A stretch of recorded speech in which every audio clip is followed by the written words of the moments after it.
failure is temporary, but quitting is permanent. If you fail to try, okay lang yun. No? I-try mo lang ulit. Pero if you quit on your dreams, mas mahirap yun. Bakit? Kasi hindi mo talaga makukuha yung gusto mo.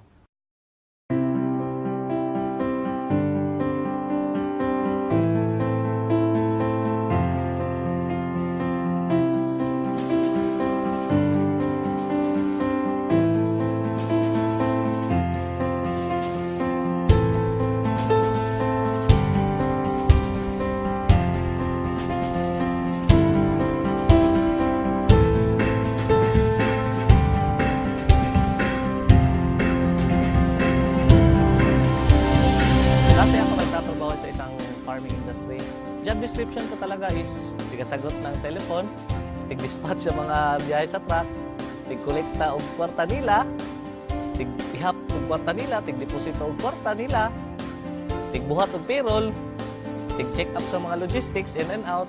Profits are better than wages. Wages will make you a living, but profits can make you a fortune. It is a bit difficult to get rich on wages, but anybody can get rich on profit. So that day, naisip ko na magnegosyo na lang kaya ako. Pero paano? Nadunggan ako ni dati ang B-Mobile sa una pag yun kayo. Tuwing nasa jeep ako, B-Mobile pag pinag-uusapan. Naglalakad ako, B-Mobile na naman. Tuwing nasa ibang office, B-Mobile. I used to be a regular employee for a US-based company.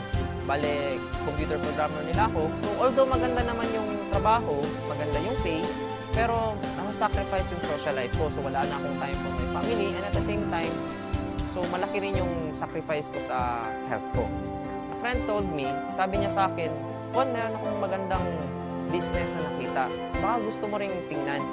So, sumama lang ako sa kanya. And then, dinala niya ako nun sa Jollibee yung dati. And pinakinggan ko lang rin yung business presentation. Before ako na-introduce sa V-Mobile, I am financial consultant ng isang British financial company dito sa operating sa Pilipinas. Grabe ang gamit ko ng cellphone as well as lagi ako nag-travel. Ang V-Mobile daw is hindi nagabenta, magkaka-discount daw ako sa cellphone usage ko. So, doon pa lang sabi ko, maganda yan. Magiging savings ko na yun para sa aking family. Later ko nalaman na meron pala siyang kasamang business. Hindi ko in-expect na malaki pala yung bigay sa akin na nagiging secondary income ko na siya and significant yung secondary income na yan. Hindi lang yung maliliit na amount. Ang possibilities din nga nakita na ko, nga naagyod ko yung padulungan, yung asenso ko para sa ko ang sariling nga negosyo diri sa B-Mobile. Unlike kung maging empleyado ko. Kung dati gumigising ako sa umaga para mag-report sa office. Si boss naman, nakikita ko pagdating ko sa office, yun, nagja-jogging sa kanilang compound. Sabi ko, napaka-unfair naman ang kwento. Nag-e-exercise tuwing umaga. Ngayon, sa awa ng Diyos, gumigising pa rin ako ng umaga. But this time, katulad na din ako ni boss ako manager. Nagja-jogging din tuwing umaga. At the best part is, I'm earning without reporting to the office. Before, I was very negative sa mga ganitong klase ng negosyo kasi ayaw na ayaw ko yung magbenta and yung kumausap ng mga tao. So nakita ko yung opportunity, sabi ko maganda to. Kasi hindi mo kailangan magbenta and hindi mo kailangan mag-recruit or pumilit ng tao. Kasi yung product, ginagamit na nila dati pa. So it took me 3 months bago ako talagang nag-subscribe. Kasi I realized na I am not from Davao City, I'm a stranger. Yun nga, wala akong mga kilala. And fortunately, naging maganda rin naman kahit papano. Doon sa projection, pinakita sa akin sa table, after 3 months, 5 months, ito na yung kikitain mo. So, sa akin naman, fortunately, it took me 6 months bago may naniwala sa akin. So, for 6 months, walang naniwala, walang nag-subscribe, marami akong dinadala sa office. So, it was really challenging that time. After that, nagsunod-sunod na. Naging maganda na yung resulta and lumaki na yung grupo ko. Dati po akong manager sa isang kumpanya. Sales rin po yung trabaho ko. I was looking forward to have my own business. So, habang naghahanap ako ng mga kliyente ko, I dropped into V-Mobile. Nagulat ako sa resulta niya kasi in a span of 8 months time, kumita siya ng mga 7 million pesos. So for me, sabi ko, okay kumita ka ng 7 million, ang liit ng kapital mo, bakit hindi ko subukan?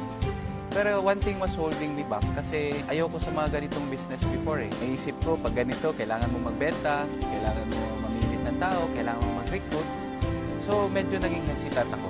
Buti na lang, yung sinabi niya sa akin na hindi mo kailangan magbenta ng load, hindi mo kailangan mag-recruit ng tao, pero kikita ka ng malaki.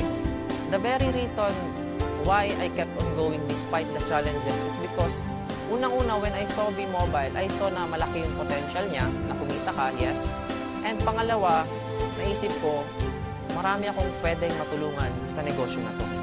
So unang-una, pwede kong tulungan yung sarili ko, pwede kong tulungan yung family ko, pwede kong tulungan yung mga friends ko na medyo less fortunate.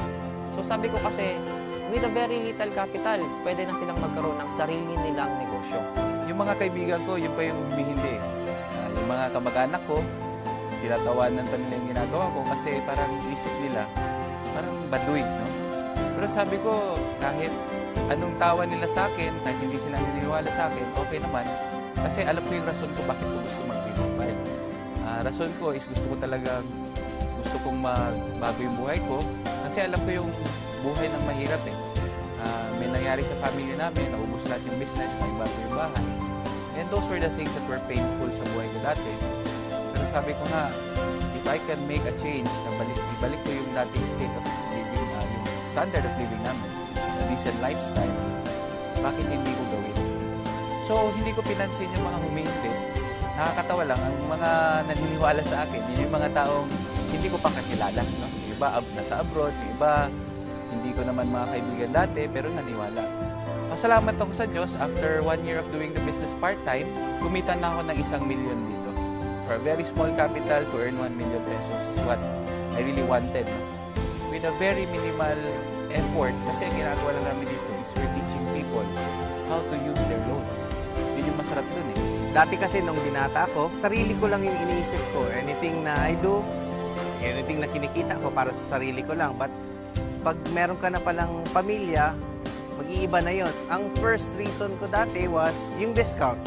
Nagugustuhan ko talaga yung discount. So, anong magagawa ng dagdag income?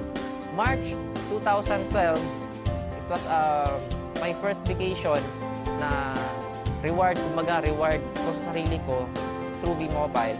3 days, nagbakasyon kami ng barkada ko sa Boracay, and after 3 days, kumita naman ako ng 36,000. So, hindi na masama. March 31 to April 18, yung family ko naman yung kasama ko nagbakasyon. So, masarap na magbakasyon, lalo na kung kasama mo yung family mo. Ang mas masarap pa nito, pag uwi ko sa bahay, after 18 days na nag-road trip kami sa buong Pilipinas, meron akong at least 50,000 worth na cheque. So I was very happy and my mother was very happy.